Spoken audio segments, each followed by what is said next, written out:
Bien, buenas tardes, doctor José Antonio Meade. Soy Fernando Martí, director del Foro de Turismo, y a nombre del Consejo Directivo que está aquí presente, quiero darle la bienvenida a este 16º foro que hemos organizado con la idea específica de conocer las propuestas de los candidatos a la presidencia de la República en materia de turismo. A tal efecto, hemos convocado al sector empresarial y académico que está aquí, proveniente de las 32 entidades del país. El Foro Nacional de Turismo tiene un objetivo muy claro: transformar a México en una potencia turística. Pero sabemos que eso no será posible si antes no logramos que el turismo se convierta en una prioridad de gobierno. De ahí que sea tan importante conocer la opinión de los candidatos, uno de los cuales será el próximo presidente de México. Quiero presentarle al doctor Francisco Madrid, integrante de nuestro consejo y director de la Facultad de Turismo de la Universidad de Anáhuac, que será el encargado de sostener el diálogo con usted. Señor candidato, tiene usted la palabra. Muchas gracias. Muchas gracias y muy buenas tardes. Muchas gracias por recibirme aquí en lo que yo creo que es emblema de uno de los temas de los que tendríamos que hablar más en el Foro Nacional, que es la relación entre turismo y cultura. Uno de los elementos en donde el país tendría que trabajar más es en convertir su patrimonio cultural, que es, por cierto, el tercer catálogo patrimonial más importante del mundo, en un espacio mucho más relevante para la promoción turística. En el mundo, la cultura genera por sí mismo entre 4 y 5 puntos del PIB. En México genera 3.3. Teniendo un catálogo cultural tan profundo y tan variado, debiera ser una fuente mucho más amplia de turismo y de empleo. Y el hecho de que este foro se celebre aquí, en el Castillo de Chapultepec, pone de relieve la buena sinergia entre turismo y cultura y la importancia de que hablemos de ambas. Me da mucho gusto además estar en este foro. Según me dicen, la historia del foro empezó siendo un espacio para capacitar en la forma de hablar y de discutir del tema en los medios, hablar y discutir del tema en la fuente que trataba los temas de turismo y encontrar la manera de que por la vía de hablar con los medios y que los medios hablaran del turismo, se le diera una cobertura que le diera al turismo la centralidad que tiene. El hecho de que hoy este foro haya evolucionado para tratar de educar a los candidatos me parece que es una muy buena evolución.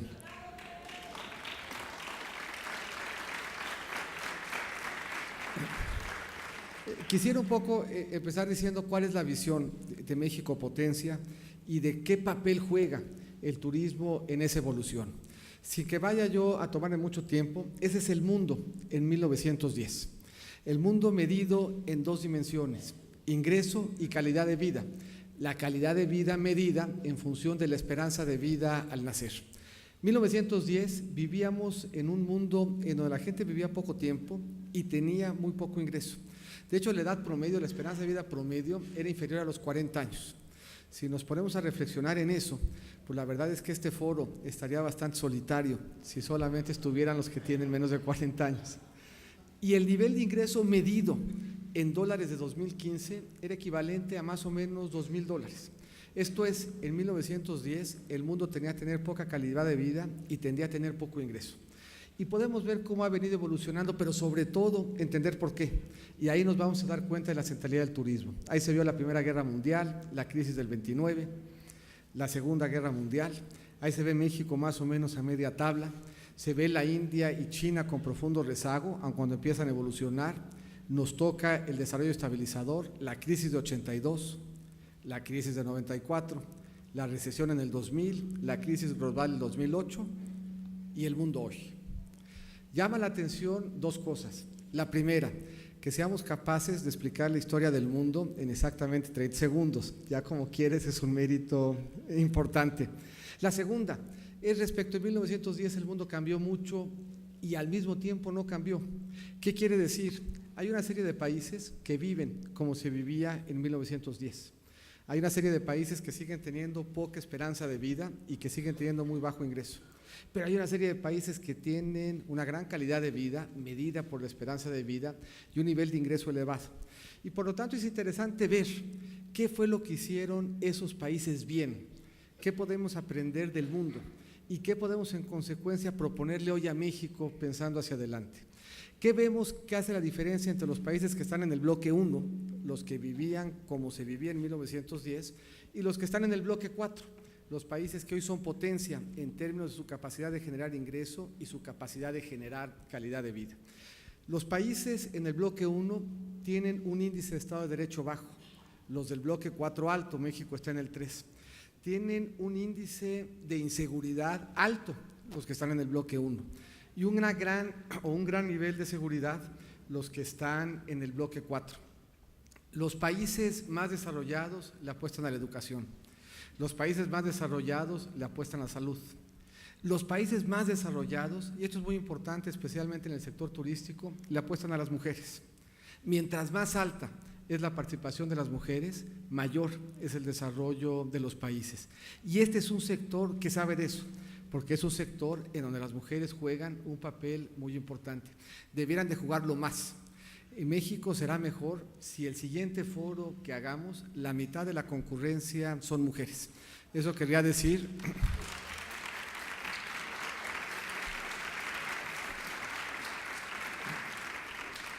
Se oyó nada más la mitad del aplauso. Y aquí entramos ya en el tema de turismo y de apertura. Le va mejor a los países que tienen más apertura, pero le va mejor, y esto nos empieza a meter en el tema, a los países que hacen del turismo el eje de su potencia. Los países más visitados del mundo, a donde llegan más turistas, les va mejor, tienen más ingreso y mejor calidad de vida. Si medimos el índice de desarrollo turístico, los países que tienen un mayor índice de desarrollo turístico generan más ingreso y tienen mayor calidad de vida. Eso quiere decir que si queremos no solamente ser una potencia turística, sino si queremos como país ser una potencia, una apuesta central tiene que ser el turismo. Y esta es una apuesta central en todos y cada uno de los países que les fue bien, en todos y cada uno de los países que están creciendo y creciendo de manera muy importante. ¿Cuál es la agenda que tendríamos que seguir para consolidar a México como una potencia turística? Una, y muy importante, no es la agenda de la que nos gustaría hablar en un foro como estos. Es una agenda que por muchos años nunca tuvimos que tocar en un foro como estos, pero es una agenda que hoy está al centro de lo que México tiene que hacer para convertirse y preservar su calidad de potencia turística. Yo fui secretario de Relaciones Exteriores y me tocó tratar con muchos de ustedes cada vez que una amenaza, cada vez que un warning ponía en peligro la viabilidad de una temporada o de un destino turístico. Nuestro objetivo, y aquí habrá que ver cómo lograrlo, es que México sea el 5º país más visitado y el 10º que más divisas genere con cargo al turismo. Tenemos para ello que incrementar la competitividad de los destinos turísticos y algo muy importante, de lo que debemos de hablar cada vez más en estos foros. El turismo tiene que implicar para las comunidades que lo albergan prosperidad. Tiene que haber manera de que se derrame la prosperidad del turismo y la prosperidad del sitio turístico en la comunidad para que generemos un espacio de desarrollo mucho más armónico y mucho más seguro. Y finalmente, una vertiente que es cada vez más importante, el desarrollo turístico tiene que ser sustentable y el espacio del aprovechamiento del recurso natural en sí mismo empieza a ser un atractivo que hace del turismo y de México un mejor destino. Ahí está la seguridad en el país en 1997. Ahí está la seguridad en los destinos turísticos. Ahí se ve Baja California Sur, se ve Quintana Roo, se ve Guerrero, como una región que desde entonces tiene problemas, pero podemos ver cómo evoluciona de 97 a la fecha. Y podemos ver en términos generales que por mucho tiempo los principales destinos turísticos de México eran al mismo tiempo espacios seguros, espacios en donde esta no era una preocupación. Sin embargo, el día de hoy, por lo que se aprecia, es que nuestros destinos turísticos hoy están bajo la amenaza de la inseguridad. En los últimos años vemos hoy 500 homicidios más en Los Cabos, en la Ciudad de México, en Acapulco, en Puerto Vallarta y Cancún, de los que veíamos hace apenas una década. Y estos son nuestros principales destinos turísticos. Estos son los lugares que explican el 62% de lo que es visitado en México por el turismo internacional. Y este es un reto importante. Es un reto que tenemos que corregir y que tenemos que enfrentar. Y lo tenemos que corregir y enfrentar de la siguiente manera. Es muy importante que nosotros logremos trabajar en una buena política de armas. En México la delincuencia organizada tiene acceso a más o menos la misma cantidad de armas que el ejército canadiense en el estimado superior. y a 3 veces el ejército guatemalteco en el inferior. Tenemos que evitar que lleguen a manos de la delincuencia organizada el dinero. Tenemos que tener más presencia disuasiva, más policía mejor preparada y más equipada, y en los destinos turísticos además una policía que tenga vocación de servicio y de cercanía al turismo, que implica una capacitación y el desarrollo de activos diferentes a los que implicaría una policía en otras regiones del país. Algo que es muy importante y central y que se habla poco en materia de seguridad, que es el combate a la impunidad. Si nosotros prevenimos y si nosotros disuadimos, nos va a ir mejor. Pero si al final del día seguimos viviendo en un país en donde de cada 100 denuncias, solamente 3 se resuelven con una sentencia, no vamos a corregir de fondo el problema delincuencial. Si queremos resolver la seguridad, tenemos que empezar por la impunidad. Si nosotros lográramos llegar al nivel de solución de sentencias, de denuncias que tiene la OCDE, podríamos reducir la inseguridad en más de 40% en los siguientes 3 años. De eso es la importancia de empezar por este pilar, el pilar de la impunidad, al tiempo de reforzar la presencia y la disuasión. Eso implica un código penal único, implica con el código penal único que tengamos una agencia de investigación especializada, e implica también la posibilidad de incrementar dramáticamente las capacidades de investigación del Estado. Hoy, Quintana Roo y Baja California Sur definen los delitos de manera diferente. Yucatán, Quintana Roo y Campeche definen los delitos de manera diferente. Eso quiere decir que las policías y los ministerios públicos de uno y otro estado, aun si tuvieran práctica de diálogo, no tendrían un lenguaje común. Cada una de las entidades federativas define los delitos como quiera, y eso limita nuestra capacidad de generar un mejor control y de lograr menores niveles de impunidad. Si queremos cambiar de tajo la estrategia y la situación de seguridad, tenemos que empezar a verla de forma distinta, y tenemos que abandonar la idea de que el delito depende de dónde se comete, para empezar a movernos como está el resto del mundo y combatir los delitos en función de la forma como se comete. Y eso nos daría una escala diferente para enfrentar este problema. Todo esto es cierto en todo el país, pero es especialmente cierto en lo que es el mejor embajador del país, que es el turismo. Por lo que para aterrizar estos elementos en una estrategia puntual en el turismo, tenemos que tener la firma de convenios con los principales destinos turísticos, alinear el trabajo de los 3 niveles de gobierno y del sector privado, tener mesas de atención de seguridad para tener un pulso preciso de qué es exactamente lo que estamos enfrentando en cada una de las regiones turísticas, y tener y movilizar centros de atención al turismo para que se sientan, estén y puedan decir que la experiencia de viajar a México es una experiencia segura. Sin duda, el turismo es nuestro mejor embajador. Nuestras zonas turísticas están entre las más visitadas de Latinoamérica, y uno de los elementos que tenemos que preservar es que se siga hablando bien de México en ese tenor. Podemos convertir a México en uno de los países que se convierta en el 5º país más visitado, y que consolide esta práctica que ya hemos visto de su capacidad generadora de divisas. ¿Cómo estamos hoy? Ya hoy México, el año pasado por primera vez, 6º país más visitado. El 70% de quienes nos visitan vienen de Estados Unidos y Canadá. La tercera parte llega por el aeropuerto de la Ciudad de México. Eso pone de relieve algo que vamos a insistir y que seguramente insistieron todos, pero hay que seguir insistiendo. El aeropuerto de la Ciudad de México no es un tema del Valle Metropolitano, es un tema neurálgico y central de la competitividad y de la conectividad del sector turístico mexicano.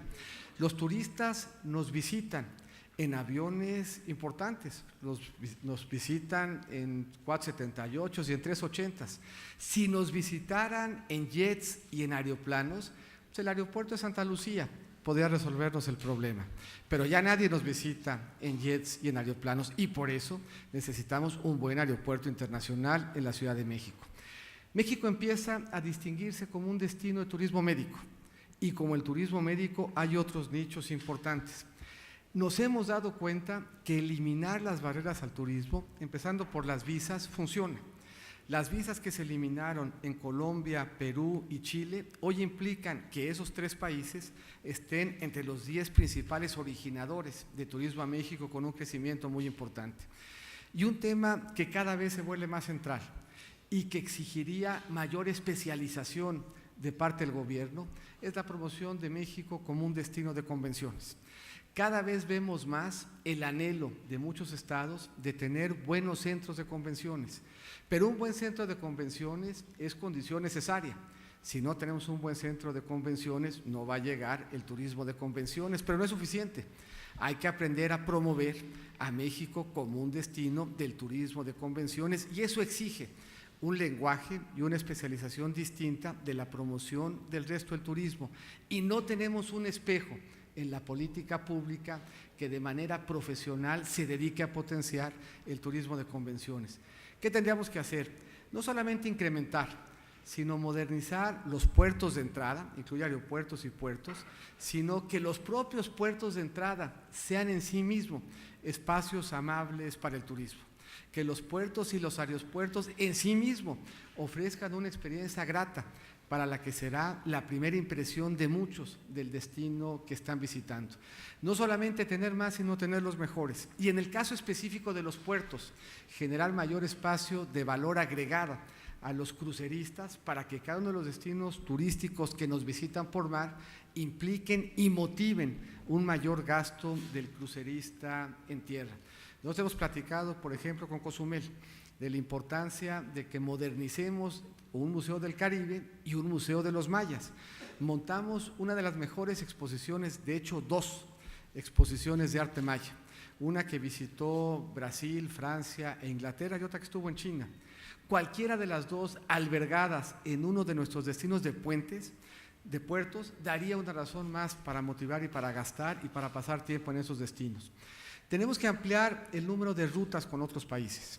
En el diálogo que tenemos con el mundo, uno de los primeros elementos que ponemos sobre la mesa es conectividad.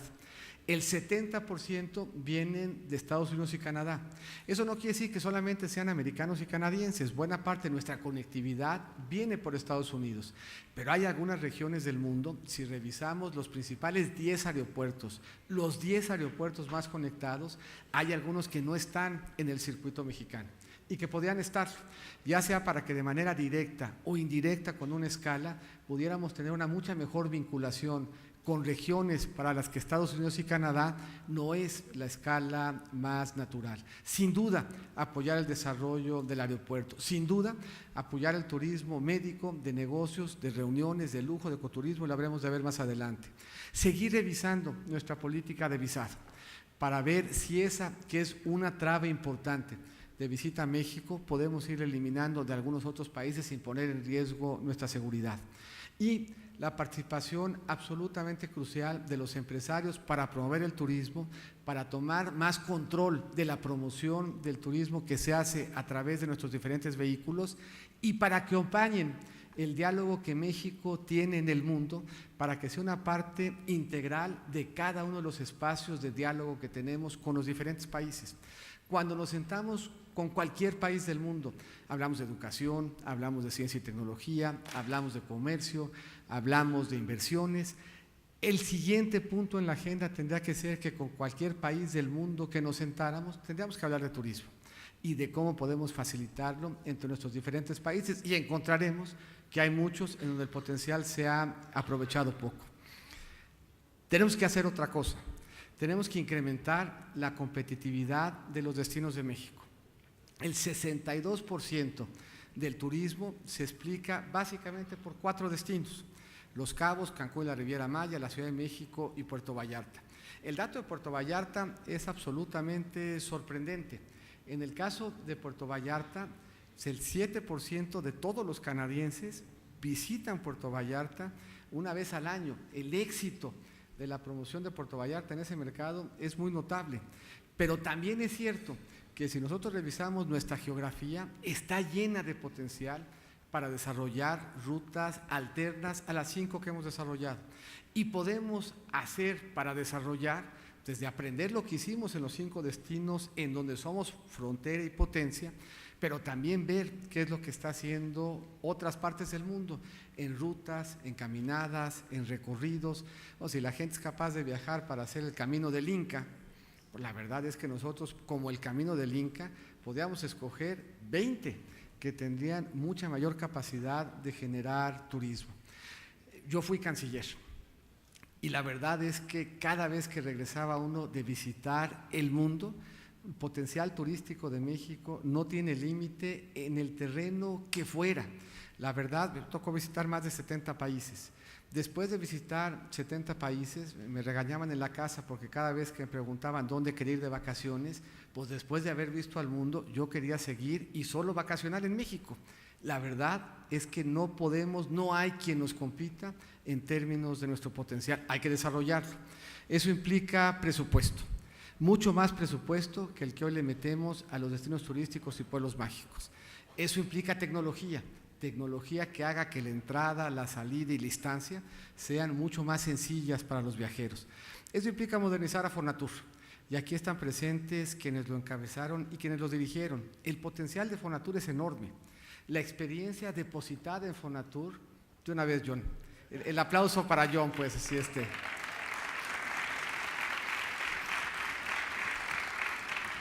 Y si ya le vamos a aplaudir a John, pues aplaudámosles a todos los que como secretarios de turismo han hecho de México una gran potencia. Muchas felicidades, señor.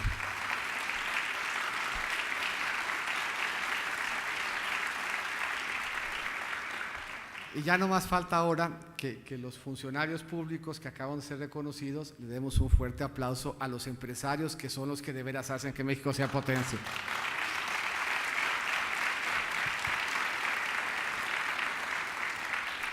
Fonatur tiene un enorme potencial. Fonatur empezó siendo un banco de tierras. La verdad es que Fonatur tiene depositado conocimiento, tiene depositadas mejores prácticas, tiene depositada la posibilidad en su conocimiento de volver a entrar desde destinos maduros como Acapulco y darles una dimensión diferente, hasta acompañar nuevos polos de desarrollo en diferentes geografías y hacer un papel relevante como actor en mejores prácticas del desarrollo del turismo en México, convertirse en una agencia de desarrollo del turismo y evolucionar de forma tal que sea un actor relevante. Cuando hablamos de zonas económicas especiales, hablamos de ventanillas únicas, hay que tenerlas para el turismo. Hablamos de planeación de infraestructura, hay que hacerlo para el turismo. Hablamos de seguridad, hay que hacerlo para el turismo. Hablamos de polígonos en donde no haya conflictividad en la tenencia de la tierra.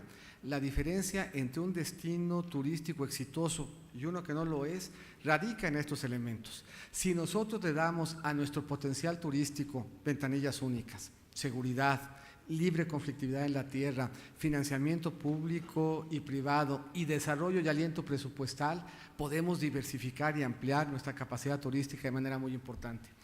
Y se hicieron algunos programas exitosos. Y yo soy de la tesis de que algo que le hace mucho daño a México es pensar que todo lo que se hizo antes estuvo mal y que solamente uno puede hacer las cosas bien hacia adelante. Bueno, esa segunda parte es cierta. Solamente yo mero podía hacer las cosas bien hacia adelante.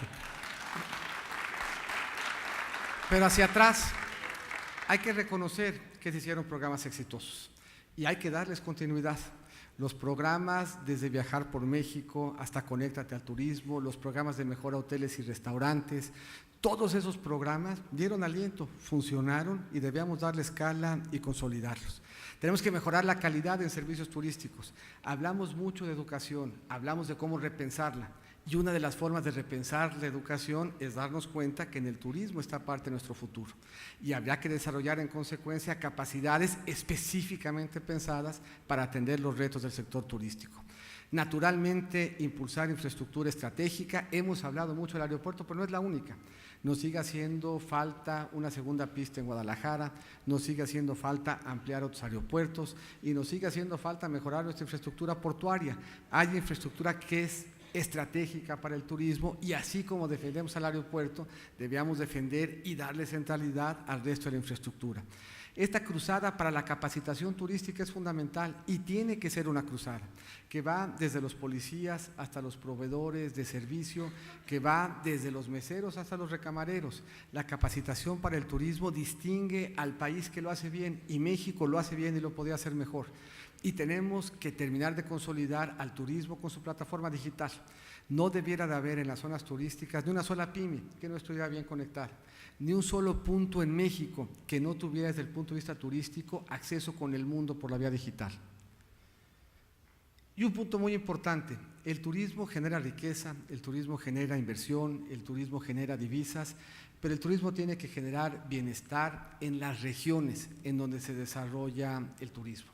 Eso implica infraestructura, eso implica capacitación educativa, eso implica apoyo a pymes para que tengamos una mejor articulación, pero eso implica algo bien importante, y yo aprovecho además para agradecer. Cuando fui secretario de Desarrollo Social, algo de lo que nos planteamos como objetivo es que nuestros destinos turísticos debieran ser destinos turísticos libres de pobreza. Un destino turístico libre de pobreza tendría que ser un destino turístico en donde la gente termine la preparatoria, en donde la gente tenga acceso a vivienda digna, en donde la gente tenga acceso a alimentación, en donde la gente tenga acceso a salud y a seguridad social. Y debiéramos de empezar en nuestros destinos turísticos. No debiera ser compatible un destino turístico con pobreza. Y eso solo lo podemos hacer en diálogo. Diálogo entre niveles de gobierno y diálogo entre gobierno, sector privado y sector social. Pero con una mesa de diálogo que coordine los esfuerzos de esos 5 actores, podríamos lograr en la siguiente administración que no hubiese pobreza en nuestros destinos turísticos, y eso permitiría un desarrollo mucho más armónico de que es nuestro principal sector y un gran potencial de desarrollo. Pasa por consejos municipales, pasa por conectar el turismo a su comunidad, pasa por ordenamiento turístico, pero pasa sobre todo por garantizar el acceso a derechos sociales en destinos turísticos. Y termino. México no cuenta con zonas turísticas de desarrollo sustentable. México no ha reivindicado el derecho que debiéramos tener todos los mexicanos al disfrute de nuestro patrimonio cultural. A diferencia de otras partes del mundo en donde cada parque nacional y cada área natural protegida son un espacio de disfrute y de derecho, en México nos hemos quedado cortos en términos de desarrollar una política pública que reivindique nuestro derecho a la propiedad y al disfrute de nuestro patrimonio turístico, de nuestro patrimonio ecológico, de nuestra biodiversidad. Es prácticamente imposible visitar un área natural protegida, es prácticamente imposible visitar un parque nacional. Y en todo el mundo, ese es el principal activo turístico para el resto del mundo y para los nacionales. La mejor manera de reivindicar nuestra mexicanidad es el turismo. La mejor manera de reivindicar nuestro orgullo de ser mexicano es descubrir todo lo que México ofrece hoy al mundo y a nosotros. Muchísimas gracias y buenas tardes.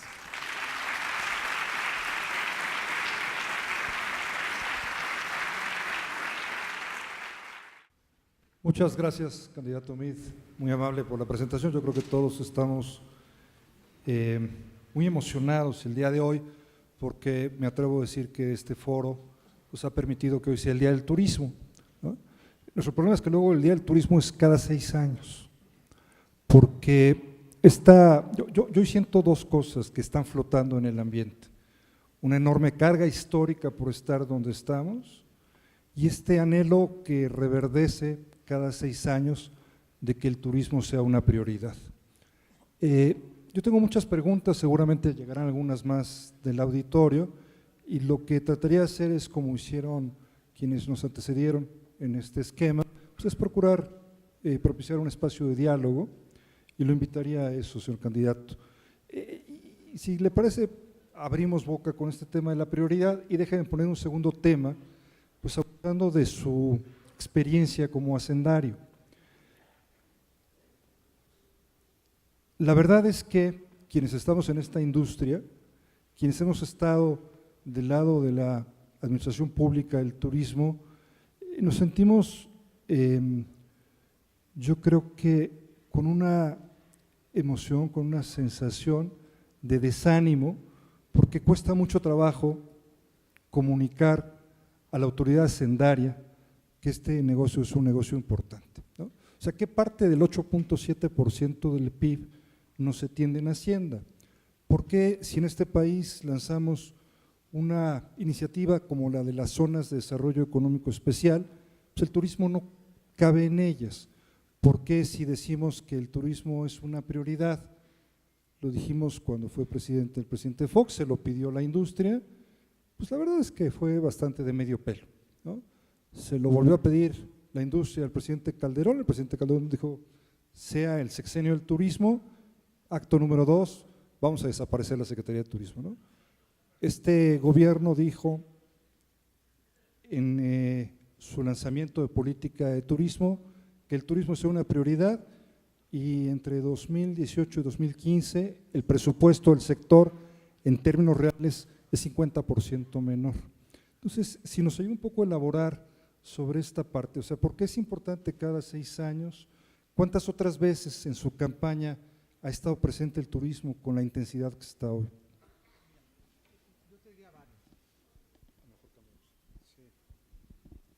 Te diría varias, y me parece que la pregunta es válida, porque efectivamente fui secretario de Hacienda 2 veces.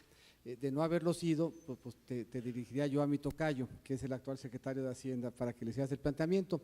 Pero soy un secretario de Hacienda consistente con lo que ha dicho. Por ejemplo, el Fondo Nacional de Desarrollo de Infraestructura hacía carreteras y obras hidráulicas. La única vez que el Fondo de Infraestructura apoyado, infraestructura cultural, fue cuando yo fui secretario. El Museo del Barroco se generó desde el Fondo Nacional de Infraestructura. Y creo que una de las grandes deficiencias que tiene México es que ha dejado de hacer infraestructura cultural. Si nosotros revisamos la infraestructura cultural que tenemos hoy, pues la verdad es que data de los 60s y los 70s. Este foro alterna entre el Castillo de Chapultepec y el Museo de Antropología. Bueno, el Castillo de Chapultepec predata a 1960 por mucho, pero el de Antropología es bastante más reciente. Y un poco la pregunta es, ¿qué grandes obras de infraestructura cultural hemos hecho pues, de los 80 en adelante? Y la verdad es que la respuesta es que prácticamente nula. ¿Cuál fue la primera gran inversión de infraestructura cultural? El Museo del Barroco. Ese se apoyó cuando yo fui secretario de Hacienda. Y sigo pensando lo mismo. Y lo sigo pensando más allá de porque como muchos experimento el turista como usuario, sino porque lo experimento y lo veo como una fuente de negocio y crecimiento. A mí me tocó ser el que impulsó y consolidó, por ejemplo, todo el apoyo a los grandes maestros del arte popular para que pudieran pagar su impuesto con su obra. Me tocó ser el primero que desde el Fondo de Infraestructura apoyó la construcción de infraestructura cultural. Me tocó ser el que incrementó los fondos del Consejo de Promoción Turística Mexicano, asegurándole además que se quedara con el 80%, con un incremento importante en la última administración. El 2015 y 2016 el precio del petróleo cayó 71%. Se le recortó el presupuesto a la Marina y a la Defensa. Entonces, no es un buen indicador en un año en donde se cae el 71% del valor de algo que explica el 40% de nuestro presupuesto para medir las prioridades. ¿Qué se logró? Lo único que incrementó fue el presupuesto del Consejo de Promoción Turística, que se mantuvo no solo intacto, sino que se incrementó. Entonces, yo creo que ha habido consistencia en términos de poner al centro del desarrollo lo que yo creo que debíamos de poner en el futuro. México está urgido de más infraestructura cultural. México está urgido de potenciar sus destinos turísticos. México está urgido de tener mejores espacios de desarrollo social al amparo de los desarrollos turísticos. Y en ese diálogo, no solamente en campaña, en ese diálogo, en mi trayectoria, ha habido cercanía con el sector turístico. Muchos de quienes aquí están me recibieron para platicar qué es lo que podíamos hacer juntos para convertir el turismo en desarrollo social. Muchos de quienes aquí están, pues les tocó trabajar conmigo para fortalecer las instancias como Fonatur o Turismo. Todos los programas de financiamiento al turismo son de mi gestión. Todo lo que implica la mejora del restaurante, los créditos para los hoteles, el Conéctate al Turismo, son programas que se desarrollaron cuando fui secretario de Hacienda. Por lo que, con independencia de otros casos, a mí se me puede decir muchas cosas, pero no se me puede decir que sea poco consistente o que me presente en este foro sin acreditar como credenciales que he puesto mi política pública en donde están mis convicciones. Y mi convicción es que el turismo es fundamental para que seamos potencia, que el turismo es clave para que combatamos la pobreza, que el turismo es fundamental para que generemos identidad nacional y que el turismo y la cultura, cuando los vemos juntos, no solamente son los mejores embajadores, sino una de las fuentes de generación de riqueza más importantes para el país. Gracias. Ha mencionado dos que me parecen temas que debemos abordar: promoción y destinos turísticos. O sea, en realidad no le quitamos el presupuesto al Consejo porque hubo más turistas que dejaron más derechos, ¿no? Y porque se incrementó el derecho, Paco, y porque se legisló que el 80% cuando antes era el 50%. Entonces… Estoy de acuerdo, o sea, lo que yo querría decir es… ahí. En la parte de promoción, un consejo que tiene este recurso tan importante, porque no es poco dinero, se ha alejado un poco de aquello como nos lo imaginamos hace prácticamente 20 años, el próximo año cumplirá 20 años. ¿Cómo se imagina usted, candidato, el poder canalizar recursos para ese consejo? ¿Lo seguimos manteniendo como está? ¿Le damos la vuelta? ¿Qué hacemos con los recursos que reciben los estados, que con mucha frecuencia se van a cosas que no tienen nada que ver con la promoción turística? ¿Usted tiene ya alguna idea sobre qué hacer con este instrumento? De entrada, es de los pocos instrumentos que están etiquetados. Prácticamente no hay ningún impuesto derecho que se etiquete en el presupuesto. Y la intuición es que en nuestra arquitectura constitucional pues tenemos impuestos y tenemos gastos, tenemos ley de ingresos y tenemos decreto de presupuesto. Si se etiquetan los ingresos como presupuesto, pues entonces eso obvia la discusión presupuestal. El único espacio, o de los pocos, que tienen certeza de fuerte fondeo es la promoción turística. Ahora, lo que hay que asegurar es que la promoción turística se use para promoción turística, y eso implica pues, que se haga de la mano de quienes hacen promoción turística. Nosotros no hacemos promoción turística, sentimos que es importante, sabemos que es importante. Pues hay que darle autonomía al Consejo de Promoción Turística para que esos recursos, que tienen hoy además asegurados y salvaguardados, en donde se tiene claridad de qué porcentaje el derecho les toca, y en donde se sabe cuál es el destino, pues tengan libertad y autonomía para definir qué entienden por promoción, en dónde y cómo hacerlo. Yo creo que aquí a nosotros nos toca ser agentes habilitadores, pero no somos por naturaleza los mejores promotores. Los mejores promotores son ustedes, pues ustedes manejen el Consejo de Promoción Turística. ¿Ustedes quiénes? ¿Los empresarios? Los empresarios. Muy bien. Sobre la parte de destinos, aquí es bastante claro que pues, los turistas van a los destinos, no van a las oficinas de gobierno. Hay un fenómeno de concentración como el que usted explicaba en la presentación, pero al mismo tiempo resulta que ese destino, perfectamente acotado en el territorio, en lo local, pues es gestionado desde una oficina de un presidente municipal que dura 3 años, ¿no? Y que la mayor parte del tiempo, digamos, tiene otras prioridades antes que atender al turista. ¿Cómo le hacemos para, hablando de arquitectura institucional, replantearnos esta relación con los destinos y particularmente pues para canalizar los recursos suficientes? También es cierto, perdón por regresar al tema hacendario, que la manera en que le retribuimos los ingresos a los destinos pues no es exactamente proporcional a cómo se generan. La federación le regresa muy poco a destinos que contribuyen de manera importante, digamos, desde una perspectiva no solo fiscal, sino en general. ¿Cómo se imagina este nuevo arreglo institucional, si es que se requiere un nuevo arreglo institucional? Mira, yo creo que sí se requiere. Se requiere, tiene fuente de fondeo y tiene instrumentos que son interesantes.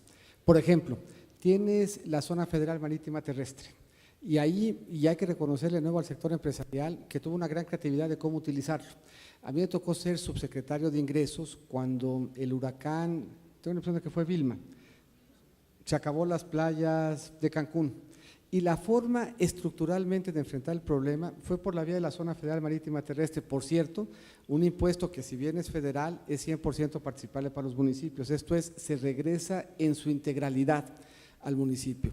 Bueno, se incrementó, yo he comentado, yo lo repito porque para mí es fuente de orgullo y de convicción, es la primera vez que yo voy a la Cámara de Diputados en donde un empresario va y pide que se incremente un impuesto.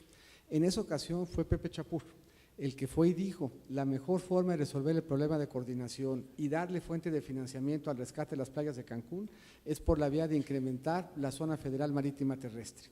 Esos recursos se fideicomitieron y ese fideicomiso le dio solución a un problema estructural y complejo que es el de las playas. Bueno, así como ese, el manejo del predial, que es un tema interesante que abordar y que reflexionar. El predial tiene dos ventajas que lo hacen interesante, sobre todo en diálogo con la comunidad empresarial. El predial implica sí fuente de ingreso para los municipios, pero tiene una virtud adicional cuando se piensa en el predial en las zonas turísticas. Permite orientar el desarrollo y los predios hacia su mejor uso, al ser uso que implique el mayor costo de oportunidad para el municipio. Ambos, la zona federal y el predial, en diálogo con los empresarios, tienen un enorme potencial, no solamente financiar, sino de inducir la planeación en el destino turístico particular. Un tercer elemento, a los municipios se les entregan fondos de aportación de infraestructura social.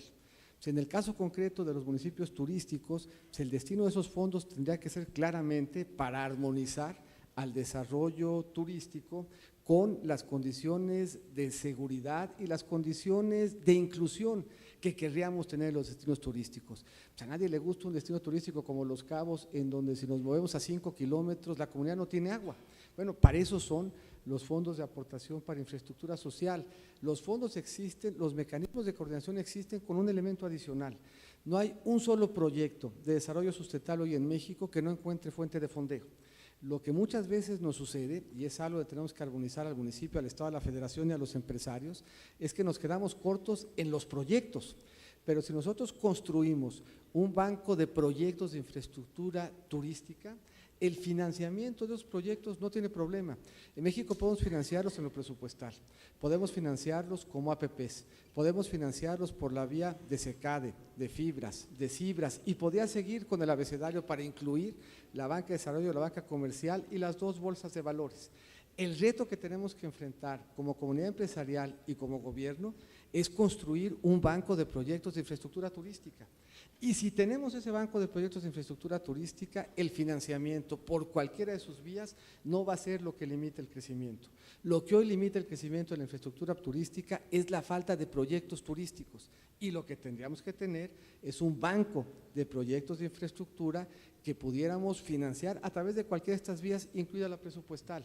Por eso yo decía, si nosotros visualizamos al desarrollo turístico con los mismos instrumentos de la zona económica especial y le damos a la planeación de la infraestructura tiempo y horizonte, porque la zona económica especial, el estímulo es importante, pero no es lo más relevante. Lo más relevante de la zona económica especial es la planeación. Lo más relevante es el recurso presupuestal para la infraestructura, es que se derramen los proyectos de financiamiento público y privado, es que tengamos seguridad y que no tengamos conflictividad en la tenencia de la tierra.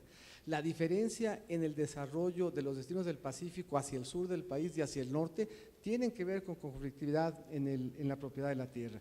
Eso implica un trabajo coordinado que rebasa la visión hacendaria. O sea, si nosotros queremos enmarcar la política de desarrollo turístico como un tema fundamentalmente fiscal o de fondeo del Consejo de Promoción Turística, nos estamos quedando cortos en la visión.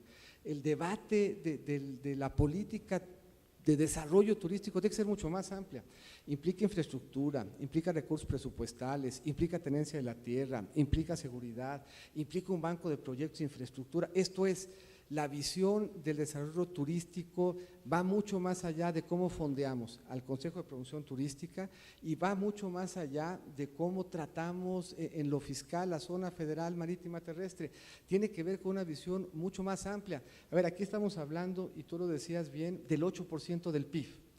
¿Cuál es el presupuesto, recuérdame, Lourdes, del Consejo de Promoción Turística? 5,500 millones. 5,500 millones no pinten el PIB. 5,500 millones ayuda muchísimo a la promoción, pero un sector que explica casi el 10% del PIB, y si le sumamos cultura que explica el 13.3% del PIB, pues tendría que implicar un esfuerzo y una visión que va mucho más allá del gobierno corporativo del Consejo de Promoción Turística, tan importante como lo es, y tendría que reflejar todos estos elementos que aquí apuntamos. Al hilo de lo…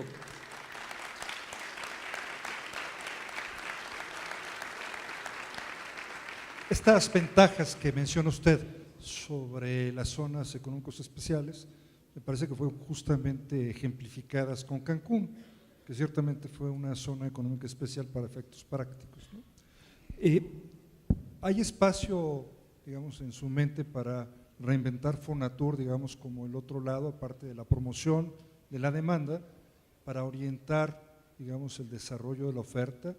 Sin duda. Imaginarnos una cosa más, perdón, candidato, imaginarnos un asunto más, lo que usted me dice me convence, con una excepción, y es la debilidad institucional del municipio, ¿no? O sea, digamos, el que no haya un problema real de dinero, porque dinero hay, según nos lo explica, se tropieza con una terca realidad, y es que los municipios son un espacio, pues debo decirlo, de corrupción, ¿no?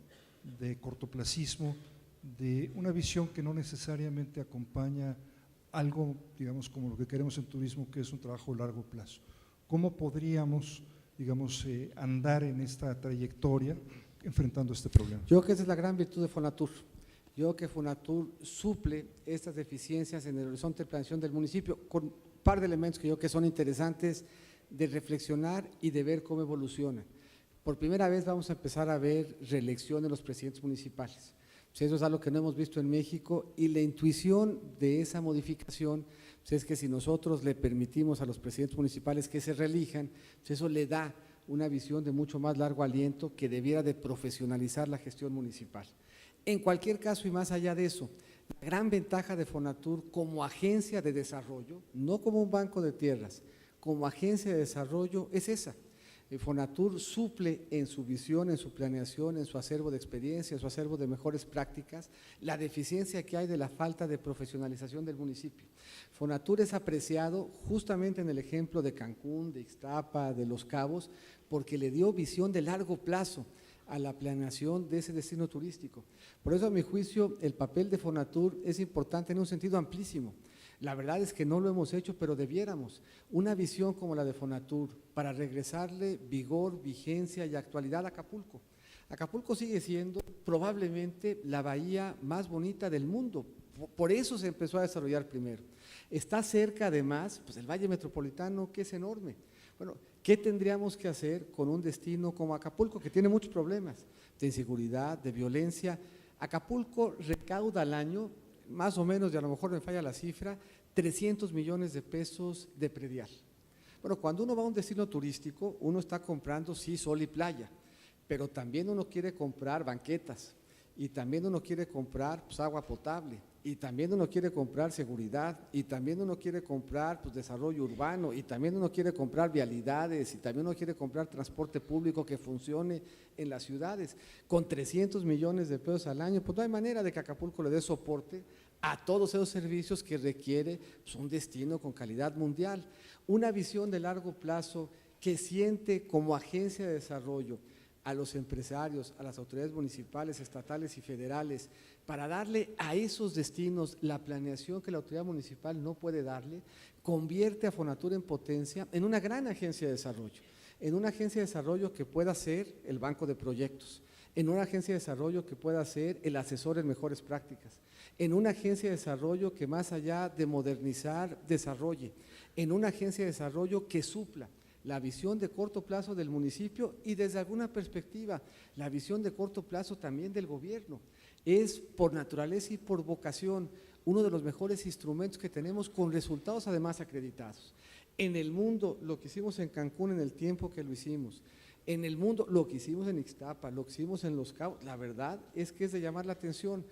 Y esa visión, y esa experiencia, y ese andamiaje institucional, si le damos un papel mucho más central, potenciando a Fonatur como agencia de desarrollo turístico, no circunscrita donde hoy está, sino convirtiéndose en la especie de OCDE, de banco de mejores prácticas para poder acompañar y suplir las deficiencias de visión y de tiempo, sin duda le vamos a dar, yo creo, otro elemento y otro anclaje de desarrollo a nuestro turismo.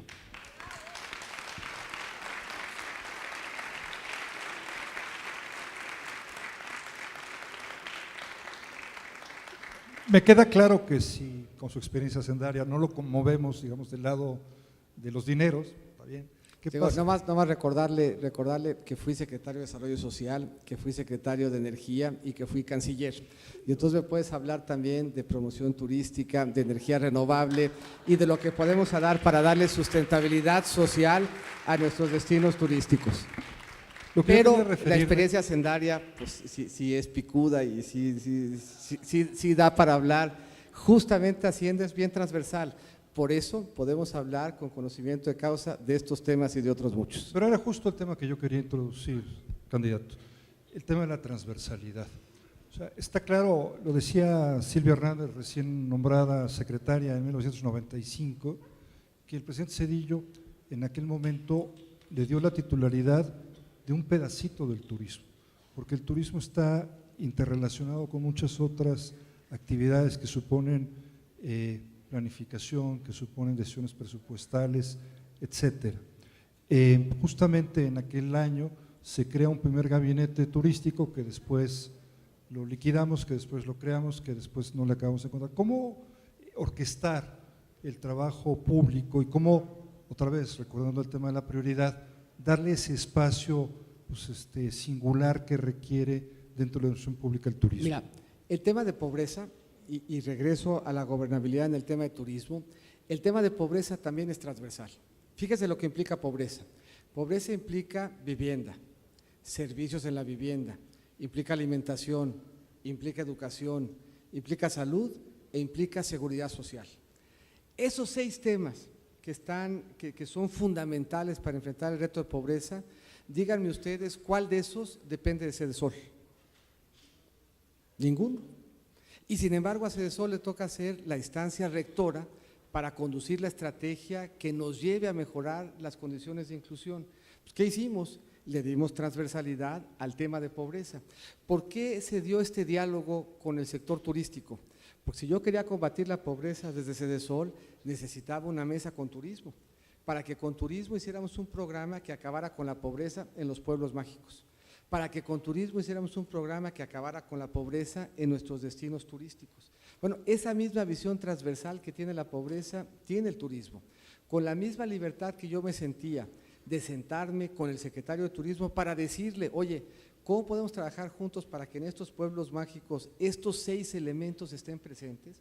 Pues el secretario de Turismo tenía que sentarse con el de Desarrollo Social, con el responsable de la seguridad, con el responsable de la salud, para decirle, para que este desarrollo turístico tenga éxito, necesitamos que los trabajadores tengan agua, necesitamos que los trabajadores en Baja California Sur tengan vivienda.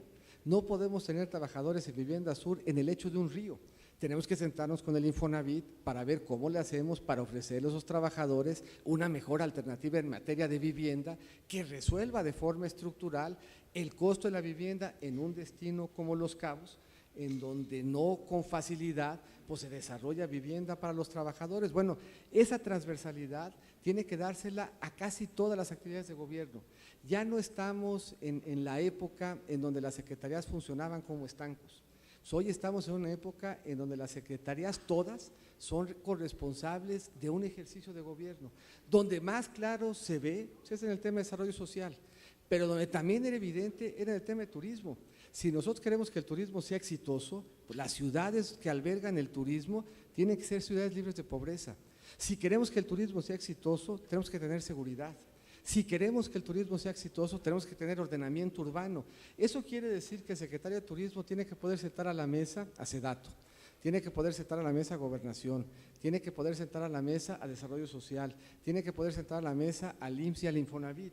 Tiene que fungir la Secretaría de Turismo como el organismo rector, como el ente rector de todo aquello que afecta a nuestro desarrollo turístico. Si nosotros dejamos o pensamos que la Secretaría de Turismo es la única responsable de que este sector nos vaya bien, pues estamos perdiendo la dimensión de esos 9 puntos del PIB que dependen de un trabajo colegiado y articulado. Dicho sea de paso, lo peor que podemos hacer, si nosotros reconocemos y asumimos que el turismo requiere transversalidad en su ejecución, es mandar Fonatur a Nayarit y turismo a Quintana Roo. Si nosotros queremos que resolver los problemas de turismo, pues tenemos justamente al revés que lograr una política pública mucho mejor coordinada y articulada. Y si empezamos por desarticularla física y presencialmente, vamos a poner en riesgo lo que hemos avanzado en materia de turismo.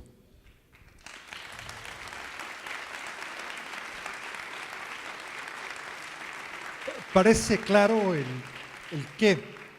Ahora, eso, ¿cómo lo instrumentamos en la práctica?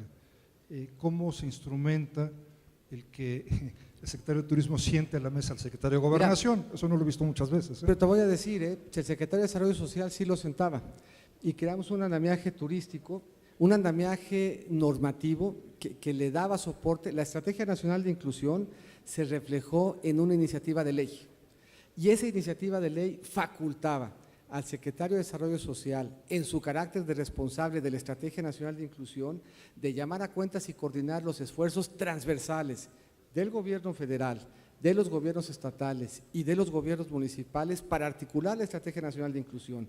Esa misma arquitectura jurídica tendríamos que darle a la Estrategia Nacional de Turismo. Tendríamos que tener una ley que habilitara, que permitiera y que obligara a que estén sentados en la misma mesa todos los actores que impactan en el turismo para que ese 9% del PIB tenga el soporte de una ley que articule, oriente y permita llamar a cuentas a todos los funcionarios que inciden en ese entorno que harían del turismo un éxito. Me piden una última pregunta, déme chance que sean dos. En Yucatán, la última y nos vamos, la H. Pero la penúltima entonces, ¿no? La penúltima y nos vamos. No mencionó o no me fijé mucho el tema del mercado nacional dentro de su presentación. ¿Qué hacemos para incentivarlo, para que crezca a corto o mediano plazo? Un poco con eso terminé. El turismo y la principal fuente de turismo es el turismo nacional. El turismo internacional nos da visitas, nos trae divisas, pero el grueso de turismo que se hace en México y el viaja por México es eso. Es un elemento que le da identidad y posibilidad de disfrutar al país, a quienes de aquí somos y aquí vivimos. Eso quiere decir carreteras, eso quiere decir programas que alienten el turismo, como se hacía por mucho tiempo. A ver, por mucho tiempo el Instituto Mexicano del Seguro Social y el ISSSTE tenían reconocido como un derecho de los trabajadores el derecho al disfrute del turismo como prestación. Bueno, pues ese es un elemento fundamental. Los mexicanos tenemos el derecho, y hay que reivindicarlo, a disfrutar de nuestros destinos turísticos, de nuestro patrimonio cultural, de nuestro patrimonio ambiental. Y el diseño de la Estrategia Nacional de Turismo tiene que partir de que el primer beneficiario de esa política de turismo somos los mexicanos, que explicamos buena parte del turismo, del consumo en restaurantes y el consumo en hoteles y la generación de divisas, sobre todo de los destinos turísticos que no son estos 5, que explican buena parte de nuestra oferta turística. Eso implica que la Estrategia Nacional de Turismo tiene que partir sobre la base de que reivindiquemos para los mexicanos el derecho de disfrutar nuestro patrimonio turístico. Por eso las áreas nacionales, por eso el acceso a las áreas protegidas, por eso los programas de Conecta, el hotel y el restaurante, por eso el aliento a las pymes, por eso la vinculación de los hoteleros con la comunidad a la que están sirviendo. El grueso del turismo, el día a día del turismo es el que hacemos nosotros. El otro nos prestigia, nos genera fuentes de ingreso, nos trae inversión, es nuestro mejor embajador, pero la primera apuesta tiene que ser a lo nuestro y a nosotros, y eso implica pues, una estrategia que empodere como prestación, como derecho, el disfrute de nuestro patrimonio turístico. Usted fue muy claro en el planteamiento, por lo menos yo lo entendí, entonces yo me imagino que fue muy claro, del nuevo aeropuerto de la Ciudad de México. Yo tengo la sensación de que los mexicanos somos muy solemnes luego, te disculpará, solemnes. ¿Qué nombre le pondría usted a ese nuevo aeropuerto? Imagínense, el aeropuerto de Río de Janeiro se llama Antonio Carlos Jobim, ¿no? Y aquí yo creo que en el Panteón Nacional pues le vamos a caer que al Benito Juárez, que al Francisco de Madero. ¿Qué nombre le gusta para el nuevo aeropuerto que se merece este país? Mira, si nosotros escogiéramos como nombre del aeropuerto a quien por más años y desde más trincheras ha conocido el turismo nacional, a quien lo conoció como borracho y como cantinero, tendríamos que ponerle el tuyo. Muchas gracias. Damos por concluido este espacio.